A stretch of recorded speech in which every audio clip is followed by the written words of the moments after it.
So we are still at lesson 5, poetic devices. And before we proceed with our lesson, let's go and try to find out these vocabulary terms. So the first term we have for today is called admonish. Everybody say, even if your microphone is off, admonish. Admonish is a verb. Okay, go ahead. Hold on, let me just arrange my camera so I can see all of you.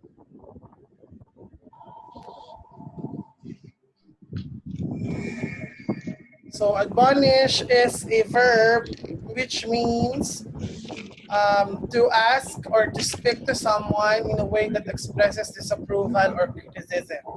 So if something wrong is being done by a person and you speak something ill or something that is not approval to that person or it sounds criticizing them, then we call it admonish. Right? Saying something wrong or bringing down a person or bringing a person down. So the first word is admonish. Second word is harbinger. Harbinger is a noun, which means something that is a sign of what will happen in the future. Okay? So for example, the coming of the coming out of the ants is harbinger to rain. Okay?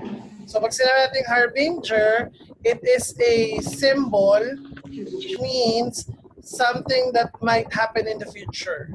Okay?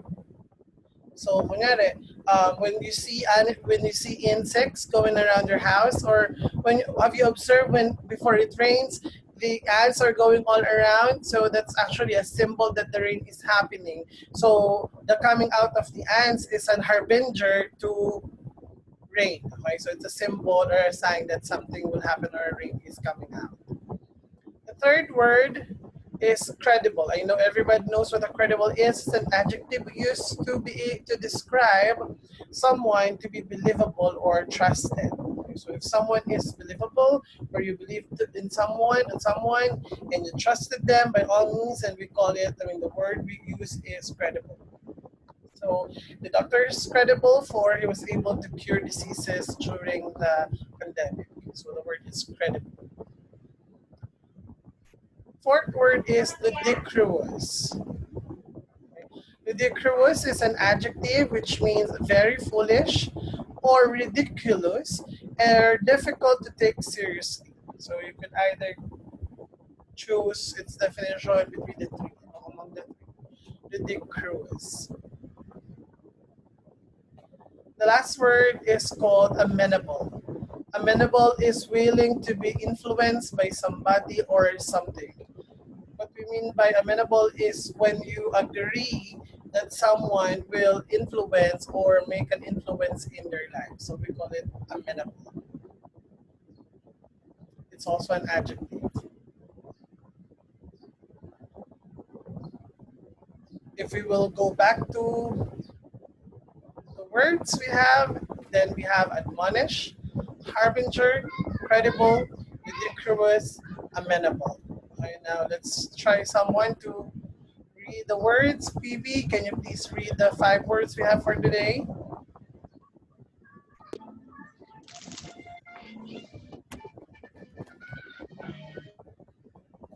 Go, PB. Admonish, harm, curious, amenable. Okay, how about Addison?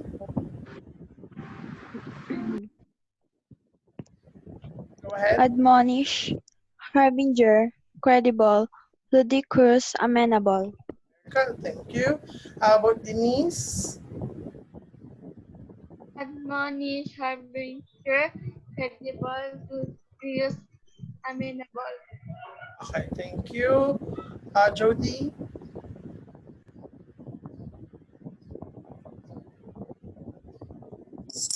Admonish, harbinger, credible, ludicrous, amenable. Thank you, Micah. Admonish, harbinger, credible, ludicrous, amenable. Thank you. Jemima.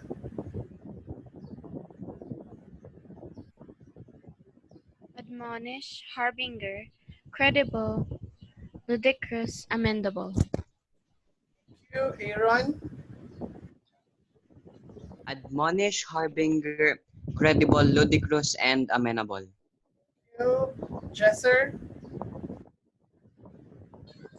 Admonish, harbinger, credible, ludicrous, amenable. Okay. Carl. Sir.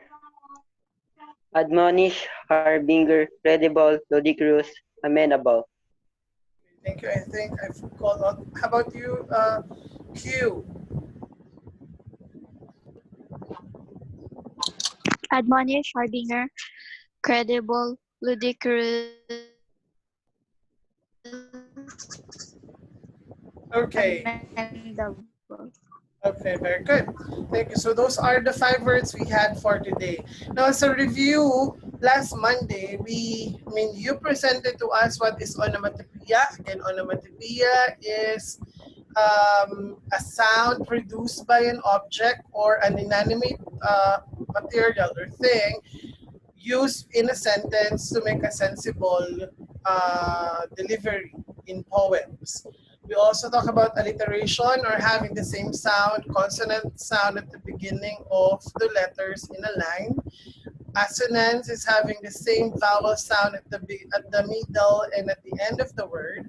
Consonance is having the same sound, consonant sound at the center or the middle. We've also mentioned repetition or repeating words within a line of a poem to make an emphasis. We also talked about imagery or sensory images or words that appeal to our senses to make it relatable to the readers. Today, our classmates will be talking about simile, metaphor, personification, and hyperbole. So let me give the floor to our first speaker. We have Jody for simile and metaphor.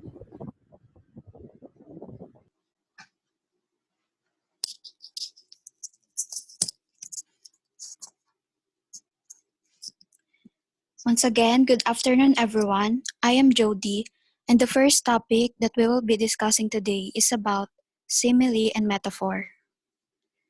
Let's start with simile. Simile is a literary term where you use like or as to compare two different things and show a common quality between them.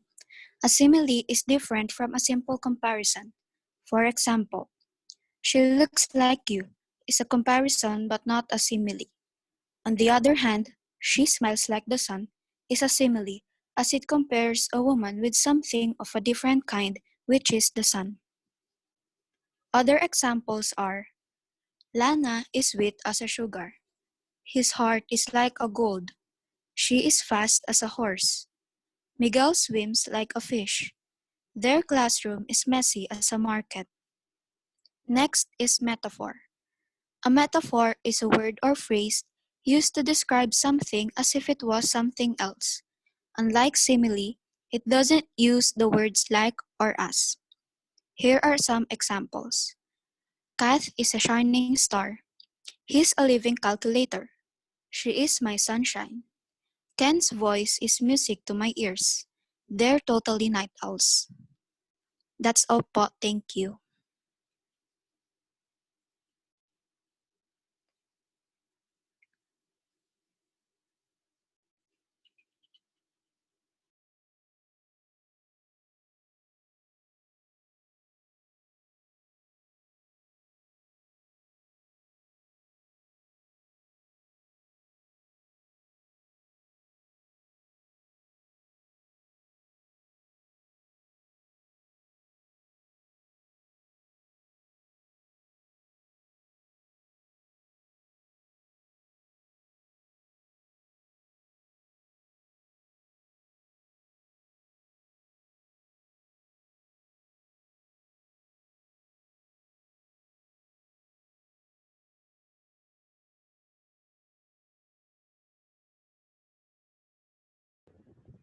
Alam mo yung buong oras ka nakamute, kasi may mga nakamute ka pa niya.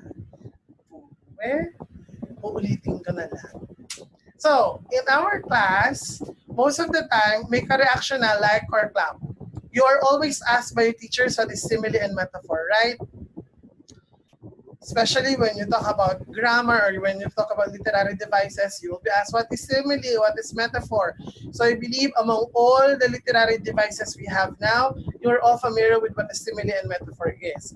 But when you're actually asked what is a simile and a metaphor, it's really hard to explain. But let me show you my screen and define what the simile and metaphor is.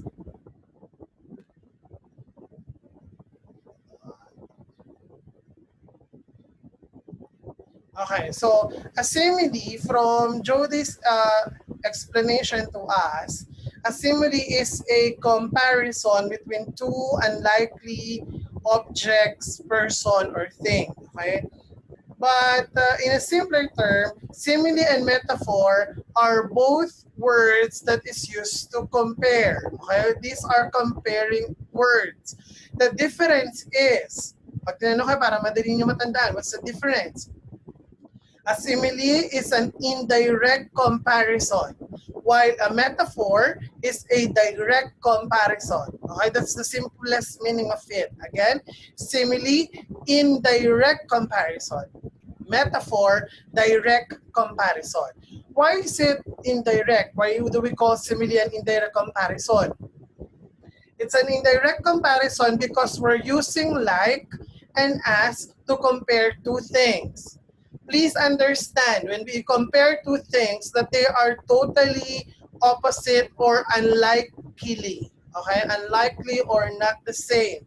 However, since we find similar characteristic between these two objects or place or thing, then we use like and as to compare them, to show relationship, to show similarity.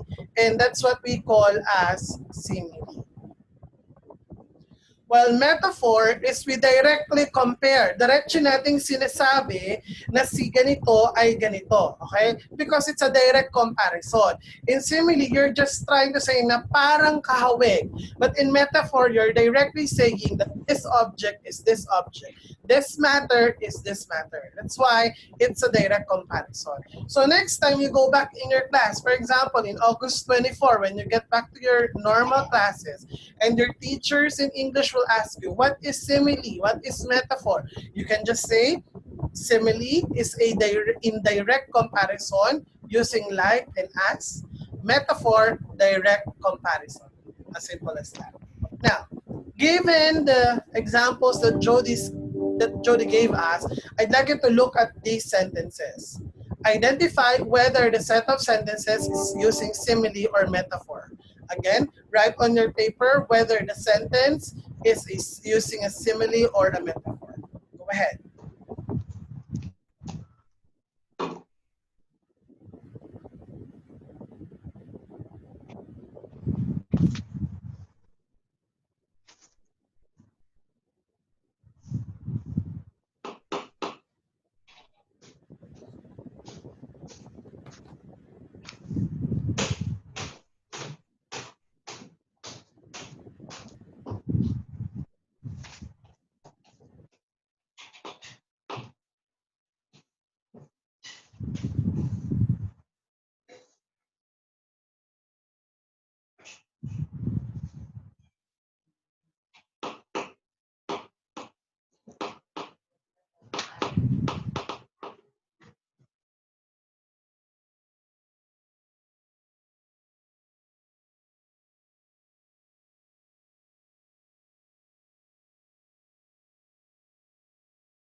Okay, time is up. This is what we're going to do. So that we will not prolong our discussion, you will post a reaction like sign if you believe it's a simile, and clap if it's a metaphor. Okay, get it? So click on your screen like if it's a simile, clap if it's a metaphor. Okay. Again, let's try. What is if it's a simile? Show me on your screen your reaction. If it's a simile, show me your reaction. Very good, Jemima. Yan, tama, tama. Very good. Q, that's for metaphor. Okay. For metaphor, what we react is, and for metaphor, on your screen, you will react clap. Hindi kayo magka-clap, Jesser at saka Allison. On your screen, clap. Ayan, perfect na. Okay, sige, let's answer. Number 1, simile or metaphor? Your reaction. Go ahead. Simile or metaphor? Okay, the answer is metaphor. Correct. Why? Because it's a direct comparison between hair and bone white. Number 2, simile or metaphor? Correct. Correct answer, simile. Check, simile. Correct. Number 3, simile or metaphor? Tingnan ko kung mabilis sa mga iba ha. Metaphor. Correct. Direct comparison. Number 4, simile or metaphor? Okay, very good. Simile. Number 5, simile or metaphor? Number 5. Very good. Metaphor is the correct answer. Number 6, simile or metaphor? Correct. Simile. Very good because of the word as fast. Number 7, simile or metaphor? Very good. The answer is simile because of the word like. Very good. Good job. Put your scores on your paper and then we will send the pictures later. Let's now move on with our second presenter, and the topic is all about personification. We now have Allison.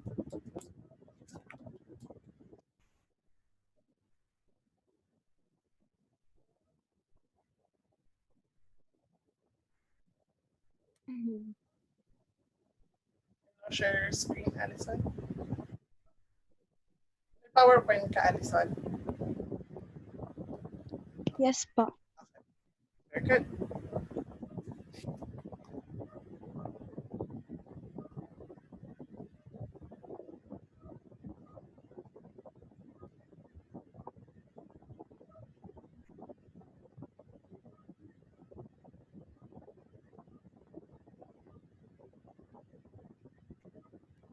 Paano wala si Allison? Ano nangyari?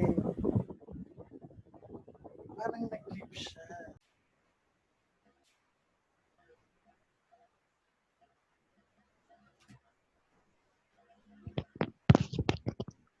Okay na po. Yes, go ahead. I'll be reporting about personification. It is the attribution of a personal nature or human characteristic to something non-human. In poetry, personification is used to allow non-human things to take on human traits and emotions. Poets can use personification to make inanimate objects such as mirror, express feeling, and perform actions. Here's the example of a poem that has personification. Hey Diddle Diddle by Mother Goose. The cat and the fiddle. The cow jumped over the moon. The little dog laughed to see such sport, and the dish ran away with a spoon. That's all po. Okay, thank you. Just one moment.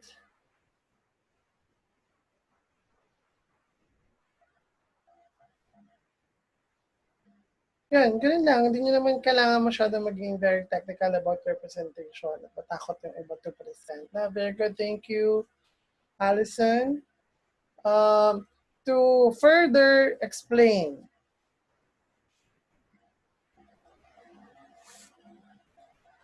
personification is a figure of speech, a poetic device in which an idea of or an animal is given human attributes. Okay? What we mean by personification from the word person and personify, which means that we're making the action of a person be used by an idea or an animal or an inanimate object. It is as if we're making the objects or the idea move and act as if they're person. For example, the birds are crying overnight. Okay? What we mean by birds are crying overnight, it's the birds which cannot really cry, but the cry thing there is an action of a person that is borrowed to to an animal to make it work or to make it move or do as if it's a person.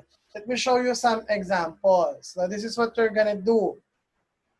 In each sentence, you're got to identify the action attributed to man being used by an animal or an object. Okay? So again, what you're going to do is to identify the personification, the word associated to animal originally conducted by a man. Go ahead.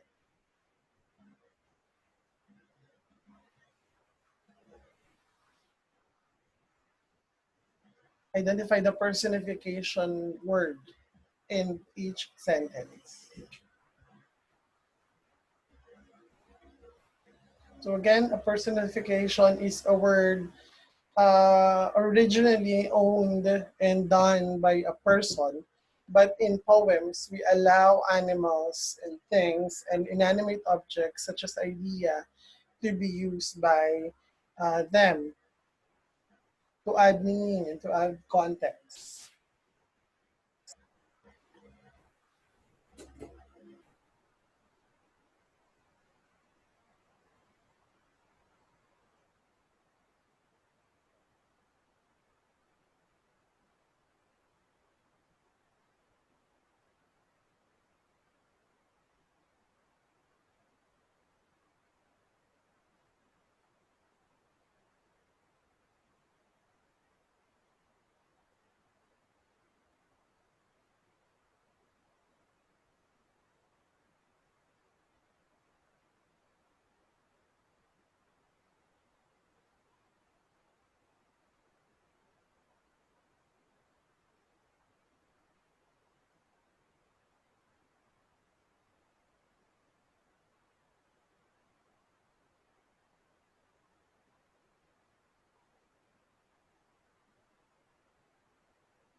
Once you're done, please raise your hand or make a reaction so I'll know if you're done.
Okay, let's try answering. Number 1. May I have Jemima for number 1, please?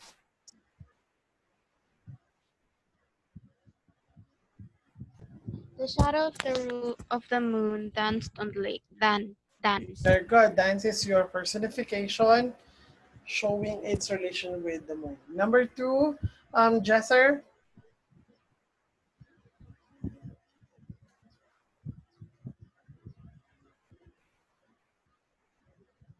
There was a heavy storm. The wind snorted outside, rattling my window panes. Snorted. Very good. Snorted and rattling. Number 3, Allison. The flowers were blooming, and the bees kissed them every now and then. Kissed. Very good. Kiss. Aaron, number 4. The flood raged all over the village, all over the entire village. Raged. Okay. Number 5, PB.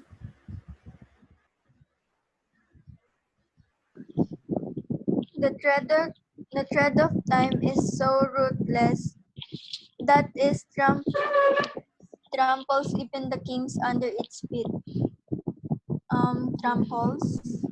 Ruthless and tramples. Very good. Number 6, Jody.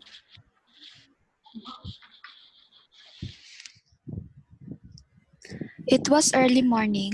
I met a cat yawning and stretching in the street. Yawning and stretching. Okay, yawning and stretching. Number 7, Micah.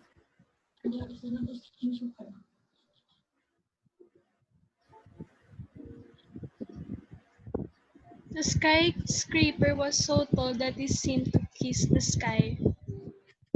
Tall, I'm sorry. tall. It's an adjective. Alin dyan yung action that is associated to person?